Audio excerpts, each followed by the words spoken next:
What's up, guys? Sorry about all the sun today, but today I'm kind of prepping for a pretty cool trick. So yeah, I'll show you the tutorial. Maybe. No, I think this one I'm going to leave to myself.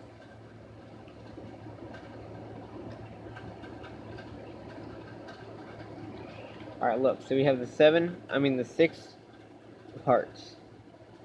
Now we're going to take this 6 of hearts, and we're going to fold it. And after we fold it, we're going to fold it again. Then after we fold it again, we're going to unfold it,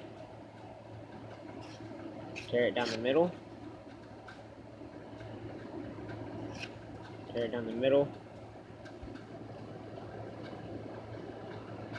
and tear it down the middle. And we're going to stick these pieces in my hand.